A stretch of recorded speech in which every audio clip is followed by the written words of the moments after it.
Hi guys, so this week we're going to talk about something that I was asked by many. What kind of watches do you collect? What kind of watches do you consider as grails? What do you wear? What's your private personal collection like? I'm going to showcase a few pieces, and not only that, there's a lot to do and to talk about the fact that this whole industry over the years has been changing a lot. I have a conception of what watches are. I have an idea of what I like. The problem is, for a lot of people right now, it's very confusing to actually start collecting watches in 2025. For the past few years, you've seen a lot of people starting talking about watches, but they have no experience. They have no real hands-on material to work with. Whereas I do, as a matter of fact, because I've been collecting for such a long time. I've been selling watches for, professionally 15 years almost. It wasn't a full-time job to begin with. What changed a lot, and I find that this is what makes this whole industry extremely fragile, is the fact that everyone is running after the hype. And this whole video that I'm making right now is all about knowledge, is all about the fact that I'm trying to convey all of that history and value in watches, as a matter of fact, as they were before and what came today. A lot of people do not understand, and I do see from a lot of comments, a lot of people prefer brand new watches, but you have to understand that those brand new watches will be passed on to other people, either your children, your grandchildren, to a dealer like myself, or they're going to be thrown away. Sadly, a lot of people don't know that watches might be worth a lot of money down the road, and that's also very sad. What I'm trying to say here is that not a single watch will be the hottest piece in today's market. I'm going to showcase a few watches that I have here. I'm going to make you understand, or try to make you understand, my point of view when it comes to Grail watches, and that's what we're going to talk about today. Grail watches, what does it mean? Does it mean you need a lot of money? Not necessarily. They do become more expensive if everyone's looking for the same model. The one watch that I'm thinking about when it comes to hype and people just jumping on them is the Louis Vuitton Monterey 2, which is basically a quartz watch, but I mean, from it jumping from maybe $1,000 US to $8, $10, $11, $12,000 is just crazy, okay? It doesn't make it a very, very collectible watch down the road anyway, from my point of view, but it does become very, very difficult to obtain certain watches because of the hype. The Monterey 2 is one of those watches that will basically die out down the road, just because the demand is really hyped up by the fact that people have just been putting a few watches out there on a pedestal, or making people realize that they're there. They were still there, a year ago, 2 years ago. It's only that people have been showcasing them to you, and then it becomes very, very problematic to actually be able to buy those watches, even though they have nothing of the quality of a high-end piece or what you're really paying for them. What I tend to collect is something that's a bit more historically important. Again, I am in Montreal, I'm not in New York, I'm not in London, I'm not in Paris, so obviously we're a bit more limited in the choices that we have. I never really had a grail list, but I know most of the rare watches that were out there, and it's becoming really difficult for a person to know everything right now, unless you're really dedicated to looking at multiple dealers online, to looking at what is out there. I'm talking about vintage because it's what I like. Same thing with modern. It becomes really, really difficult to buy something that was made for Singapore, for example, because obviously people in Singapore will have the tendency of keeping the watches locally, or big collectors that have a lot of money will have the tendency of keeping those watches for themselves. Therefore, finding it overseas is going to be very difficult and very costly. Same thing here. We're going to start with something that's super dear for me, is the Rodania Geometer. Very, very classic for Canada to get those because we had the distributor of Rodania here in Montreal. I believe until not too long ago, until they really closed shop. It was a pretty small company, and what's cool about Rodania is that they made this geometer watch with a Speedmaster dial. So you have the looks of a Speedy in a smaller case with a value 72, and it's really dedicated, or let's say it was more localized than anywhere else in Montreal, Canada. Therefore, I found 4 of them myself. I think I'm maybe the dealer that has found the most maybe in the world when it comes to those. Some of them are still floating around the world, and I still see my watches just flipping hands even today. What's cool about those is that you have a Valjoux 72, which I find it's one of the classiest chronograph movements. Again, something that's relatively affordable, relatively easy to fix compared to maybe a Lemania movement that might be a bit more difficult. We don't have access to all the parts, or simply if you go into a Patek or something like a Vacheron from the time that might share a Lemania movement, it might be more difficult to fix and they might have to go back to the company. These ones are pretty basic as movements, so it's basically a friendly watch to own and to service. I like them a lot, and that brings me to the fact that I do love Heuers. Heuer watches have been for me always a bit of a dream to own. It's a bit more rare to find them in Montreal and in Canada. I know that there's a few collectors out there in Toronto, even in Montreal, that have Heuers, but it's not something that you find maybe as commonly as in the US. But I do have a US watch right here, and this is a Heuer Volvo. There's maybe 25 to 30 of them known in the world at the moment. This watch, I believe, was owned by a Volvo dealership salesman from the time, and he was part of the guild of Volvo, so it was a gift. There's not many of them out there, and this one did come with the original bracelet. I don't have it here. It's the Beads of Rice bracelet, the Guerre Frère, and it did have the really cool rare box that's almost unobtainium. They're really hard to find. Again, it's something that is very dear for me from the fact that it does resemble a Daytona, or again, in the Valjoux 72 world, it's something that's, again, pretty easy to service, but the looks are unmistakably very, very nice and very Heuer-like in every single way. If you're looking in the chronograph world, is that one movement that everyone is looking for, and it's an El Primero. If we're looking to collect vintage, the fact that you know about movements, the fact that you know about all sorts of different watches will help you collect, will help you elevate your collection and your knowledge. Your research and everything else will help you down the road. For many years, I've been looking for a El Primero, and this is a blue dial 83818, and this one is something that's a bit more rare on the market. What makes it rare is the fact that it's basically unworn. It still has some blue tape or the blue plastics that they came with when they were delivered to authorized dealers or dealers from the time. I do know that a few dealers in Toronto have found new old stock ones in the box with the bracelet and everything else, I believe maybe 7, 8, 9 years ago, and those obviously went to private collections and private collectors. But to find one locally, this one was something that took me a bit of time to find, but I was lucky enough to buy it from a huge El Primero collector locally, and this is a really great find. It's not for sale.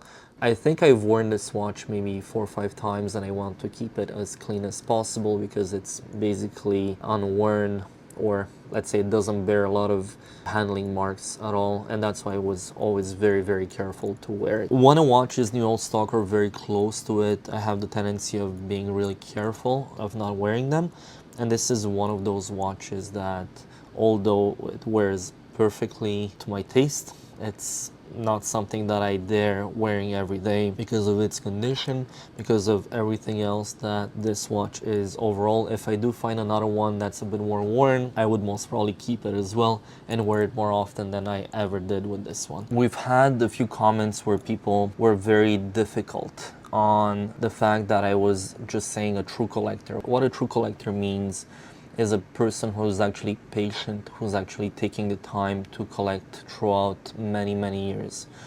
It's not someone who just came across, let's say, millions of dollars because they just made money with Bitcoin and then they're just buying the hyped up pieces. They don't know anything about watches. It's something that you'll do over a long period of time. And this does take a lot of commitment to what you're doing, to what you're collecting and what you're liking. It might address to watches, it might address to cars, it might address to many other things in life, but that commitment is what makes collections great, what makes very interesting people. It is a very private journey across your whole lifetime, and it takes that dedication and that eye to basically collect what's good from what's really bad. It's very difficult. It's not something that only takes one thing. You cannot just have money and taste. You cannot just have taste without having a bit of money as well to actually collect. But someone with taste will normally, even with the little means he has, will basically choose the best of the best and will still have a really cool collection down the road. And that's what I meant a few weeks ago when I was saying a true collector is someone who's basically gonna take the time, he's gonna have the patience, and he will be dedicating his time, no pun intended, to collecting watches. It's very, very time intensive between the research you'll do, between the fact that you know what you're buying, but most probably you'll know even better what you're buying than the salesman himself. It happens that I'm stumped by customers ask me certain things and I didn't even know about them. It's normal. I come across thousands of watches every year. I buy a certain amount of them. And when you move, 6, 7, 8, 900 watches a year, it becomes very hard to know every single detail about each one of them. I'm not just going for the hype, I'm also going for more obscure brands or more obscure companies. When you have been collecting for such a long time, also your eye is formed and a lot of people think, hey, how can you spot a fake watch or something that's wrong about a watch within seconds? It's because you've seen a lot of them, and that trained eye doesn't come with a book, doesn't come with reading for 5 minutes about something. It's that years and years of experience. A lot of people know now that it takes over 10,000 hours to master a knowledge or something that you're gonna do repeatedly over years, and watches is one of them. It's not easy to know about everything or to react to something you see in a few seconds. That reaction might be good or bad just because you do realize how good a watch might be at a glance of an eye or how bad it is in the same amount of time. Collecting is not also instantaneous. If I give you tomorrow $100 million and you want to go through a list, you're gonna make a bucket list of 200-300 watches that everyone would dream to have. It's not like you can find them right on the spot. As much money as you'd have, you could go to tens of collectors and they will shut the door to you. First of all, because you're not known in the market. Second of all, because money doesn't buy everything. People have a certain attachment to the watches they have as collectors, as private owners. It might be a granddad's watch, and all the money in the world will not buy the watch if the person is highly attached to it, unless they're really ready to sell it to you. That kind of translates to connections, to the network you will build over the years. All that network is very important to find what you're looking for. That's why you will see on Instagram a lot of dealers and collectors congratulating each other or thanking one another because they found something they've been looking for a very long time. Are you going to accept that the case was recut, which is something that today is, let's say, acceptable by the community. Not by everyone, but I'd say I'm more of a purist. I'm not so keen on recutting cases. I have 2 watches that have just been recut, but it's something that will be more and more accepted throughout time. But you have to be really honest about what this is. The other thing is the dial. Can you live with a dial that's almost perfect, or do you want to live only with dials that are immaculate like new? It's something that's very hard to find as well in the vintage world. Last year, just to give you a side example of what happened with an imperfect dial, I had a lapis lazuli Datejust in yellow gold, and it ended up being sold to California. That watch, sadly, I looped it, everything was good. To my mistake, because everything was kind of rushed in the deal, the dial came out to be cracked, you know? So the difference in value between the dial being perfect and a cracked dial was roughly $10,000 US, more or less. To the naked eye, that dial was immaculate. But then in certain angles with a loop, it had that hairline crack. It was there. It was almost part of the stone dial itself. And it was almost, almost a natural crack into the dial.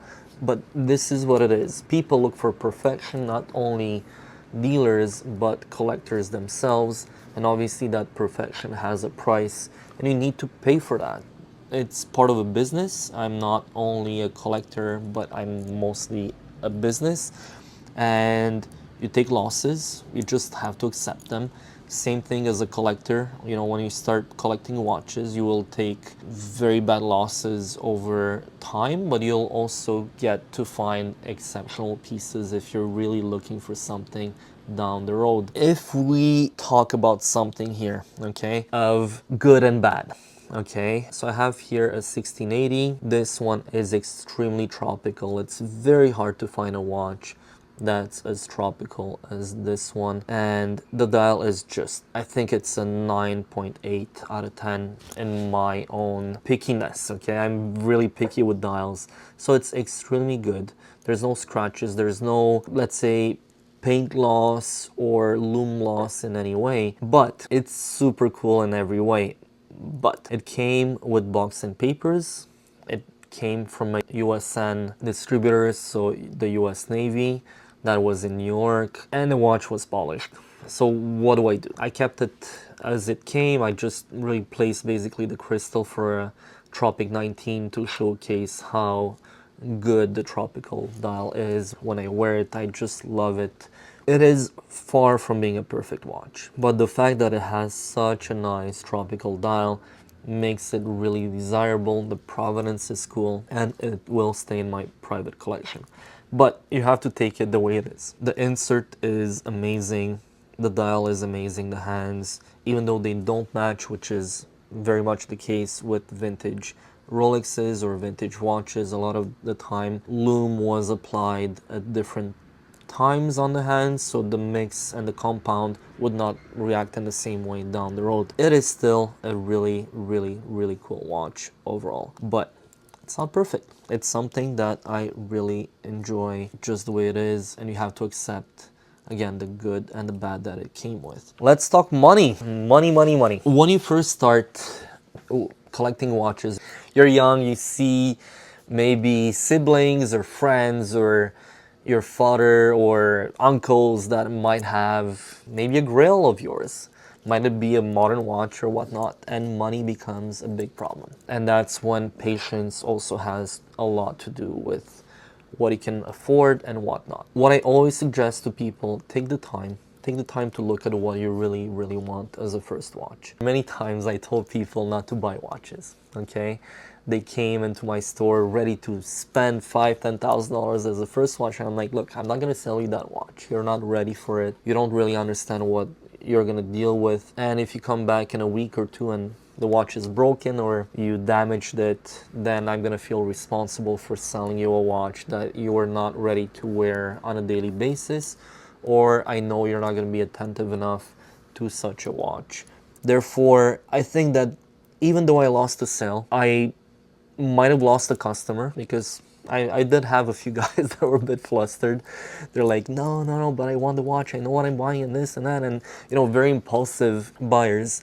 It's something that I maybe saved a bit of time by not having to deal with possible or future problems on that particular deal. And I do that even today on eBay when I see people that are not really ready to buy such watches. They're asking 50,000 questions. I can tell it's their first higher end watch. Most of the time it's becoming a bit frustrating because as much as I'd want to sell a watch to them, I try to avoid problems, and it's becoming a bit of a norm right now where they don't want to do their due diligence, they don't want to do the research, and I have to give it all on a silver platter as a dealer. It's more than that. You will live with the watch. You will be the one taking care of that watch. Therefore, that's a big part of the education as well, because it comes part from me, but it also comes part from you. And those videos, I do them because I don't have that much time to educate every single buyer around a watch, okay?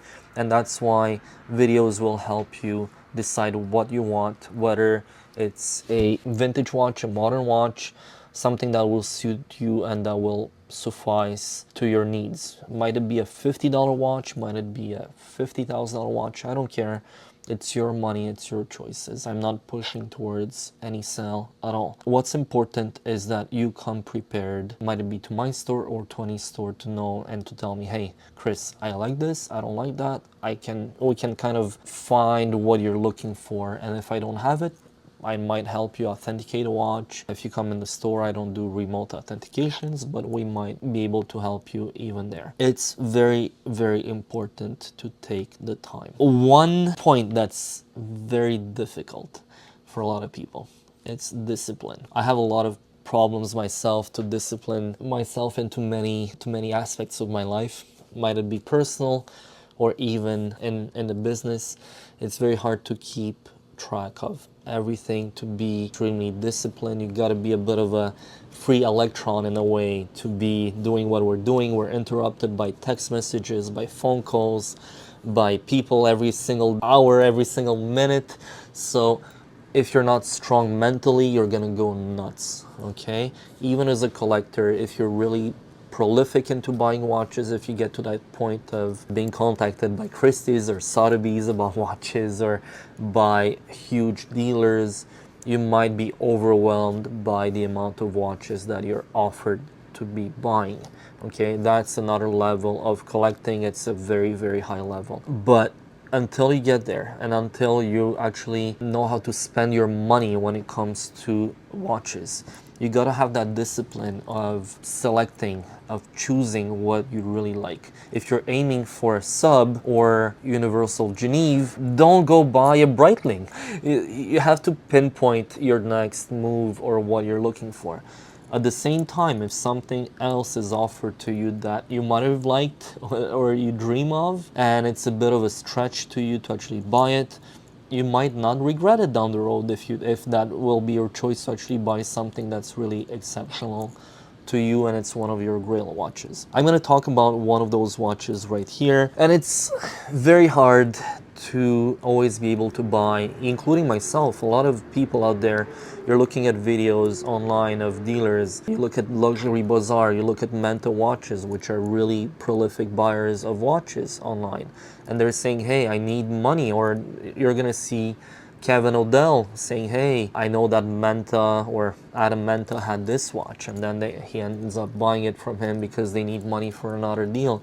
I'm the same, every other dealer is the same, and it becomes very difficult to collect big boys watches. This is a GMT. It's not new stock, but very, very, very close to it. It's basically unworn. It's a 1675 from the 70s. And when this watch came up, I didn't have the money. It's a lot of money to buy such a piece. And it does have boxes, papers, it has a really cool provenance. It was just sitting in a drawer for a very long time, or in a safe in South America. And the watch is just the way it is. It's just near perfect, and it's becoming very hard to acquire pieces like that. And a friend of mine has traded some watches, and I ended up trading watches that I bought 15 years ago, and I ended up trading 3-4 watches for this watch, and it kind of allowed me to afford something that I could have not afforded at that one moment. That's what's also creating a bit of a problem. You also have to accept losing a few deals. You will regret them, but if you can't afford them, you just pass, move on, and just forget about them. You cannot just get everything you ever want. That's a big problem. That human factor is becoming a huge issue. I see people coming in here and they buy a watch on within 5 seconds. Sometimes it's good choices and I do approve them, and they're really, people know what they're buying, and you can tell right away that they have a lot of experience with buying watches. Other people want to buy something and they need guidance. It's difficult for them not to buy something because the money is burning their pockets. And that's maybe one of the reasons why I tell people to always take the time. I will tell maybe 25 to 30% of people, especially first buyers, to actually take the time. It's not something that has to be unpleasant to them to buy a watch. It has to be pleasant, they have to enjoy it and not regret their purchase. I can always take the watch back. Obviously, it's for a bit less than what they actually bought it for, but I'm running a business, but it's not a point of making people lose a few $100 or even more if you're basically regretting a purchase. And those impulse buyers will make you lose your mind. They will lose their minds, because they will have those doubts and everything. And this is why you have to accept and you have to be mature about your own money and about your decisions. One more watch that I really not regret buying is this 6263 Big Red. It's almost, I wouldn't say unworn, but it's very damn clean, okay? It's super, super, super clean. I've had big collectors, big dealers inquire about this watch when I ever posted on Instagram. It's not for sale, it's not a point. I'm also enjoying what I'm wearing. I'm not wearing it a lot, but when I do, it's something that I'm proud of, and it's something that it was a long time grail for myself. And I hope that a lot of people do agree with this. It took me a lot of years of patience to actually be able to get a watch in this condition. You will see a lot of Daytonas, you'll see a lot of vintage watches that might look good from afar, but they're really far from good when you take the time to loop them, to look at the bezel. And overall, people don't really make the difference between a good one and a bad one. They're just looking at the price. But it's always best to spend more for something that's really exceptional. And that brings me to the fact that exceptional pieces have the tendency of going up in value. Your crappy watch that's all beat up, I'm really sorry to say, but it's not going to go up in value. And that's why I tend to buy something that's always a bit outside of the ordinary. I like watches that are a bit more unique. And that's what I tell people. If you want to buy watches, it's always best to buy the best you can afford. And a lot of people, including yesterday, I had two young gentlemen came in my store and they were looking for a $2,000 or $3,000 watch in the Rolex area. 2 or 3,000 in Canadian funds. If we translate it into US, we're looking at $1,500 to $2,300 US, which honestly, you're most probably gonna get a manual wound 6694 in okay condition. You're not gonna get a black dial, you're not gonna get something rare in any way, and it's not the way of buying watches. I always suggest people to basically wait for a bit longer, buy something that's gonna be affordable versus what you have in your bank account. So if you have $10,000 in your bank account, don't go and spend it on a watch, go and spend $2,000 if you want a watch. But keep that extra money for anything that you might need personally. One last thing that is very hard when it comes to vintage. You have Speedmaster 101 that displays a lot of Speedmasters. That's what he does. He's collecting Speedies. He is very savvy and very knowledgeable about everything that has to do with Speedmasters. He has a huge collection. I know that he also sells them from time to time. So it's very hard to find Speedmasters that are great. I used to have 11 or 12 Speedmasters in my collection. You could buy them back then like for nothing, $500, $1,000, $2,000, and now obviously they're a lot more expensive. But when it comes to a Speedmaster, especially a vintage one, try to find something that's totally unmolested in terms of the hands, in terms of the dial, especially the loom has the tendency of flaking off. If you have a watchmaker that's not attentive and he cleans it off with a pump and he tries to pump the dust away, he's gonna basically pump the loom away, okay? It happened to me once. It was a bit of a sad story. I lost money there because I made it right by the customer. I had a perfect dial. I just swapped it in from my collection, but it happens. And this is one of the watches that I was really, I wouldn't call it lucky, okay? Because we create our own luck. A collector from Quebec City called me and he referred me to someone who was very sick, and I was able to buy this watch. He gave me a collection of watches at a really reasonable price. He was very nice to me, and I told him, look, this watch basically came out free in the deal, okay? I'm not gonna lie to you, I'm very honest here. This watch obviously is worth almost $10,000 US, and it came free in the deal. And he was just telling me, look, I like the fact that you're passionate. And I told him, look, this one is gonna go to my collection. It's not for sale. And although I believe the case was touched up on the sides, slightly polished, it's very good. It's turning tropical. It has a telemeter bezel, an original one, a service one, and the condition overall of this Speedmaster is incredible. Again, this is part of a collector who, you know, passed away and passed on his passion to me. It's not, has nothing to do with money anymore. It has to do with the fact that I am into a good relation with someone who referred me to someone who knows him very well, and I was able to acquire a collection, not only for the money, but also as a collector for myself. And it has nothing to do at that level with anything else but a human relationship. Again, I'm really grateful for, you know, it's a gift. It's basically a gift when it comes to that level. And it is highly humbling to actually deal with someone who's very sick and who's basically giving you his collection, you know, to buy, to make money, whatever. But it's also part of the fact that I told him, look, this is something that's personal, and I do enjoy that hour and a half that we had together is something that I will always remember. I'm gonna finish off with something that's extremely hard to find, and a lot of people are just going nuts about universal Geneves that are with screwback casebacks. It's even harder to find good dials on snapback watches from Universal Geneve. They're not very resistant. They were never very resistant as dials, and this one really is super cool. I actually bought it from Time. Hi Laurent and Marco. I still kept this watch, so I bought it a few years back. It's not working. It wasn't working when I bought it.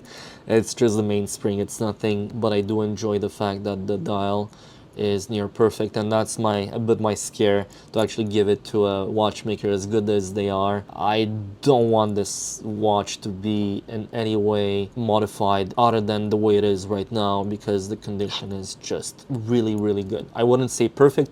It's far from perfect, but it's a good 8 out of 10 for a 1940s watch. And it's an Aero Compax with the original loom, with the original hands that are radium. So it's radioactive. It's very interesting. I hope that this video is going to help you in your collecting endeavors. This is part of my collection. It's part of stuff that I've seen, that I've had, that I have been collecting over the years. Again, money is not the point here. It has to do with a lot of patience, a lot of work, and it's a huge commitment to actually even buy certain watches, because I always kept my private collection separate from the business, and it's always that difficult part of knowing what you want versus what you basically think you need, because a lot of people think they need everything, which you don't really do. But it has a lot to do with history, with what you will enjoy on the long term. You can still have barn finds out there where you can find really cheap watches. I've had those on travels where I found watches that came out for a few $100s and they're really rare. But if you're a collector or if you really enjoy what you bought, it's not to make money out of it. It's not a point. It was just, it happened to me a few times in my travels that I was really, really, really lucky. And it's just the eye, it's just pinpointing at things that you never think you'd find. And at the end of the day, it's a journey. It's part of life. It's part of what a collector should enjoy.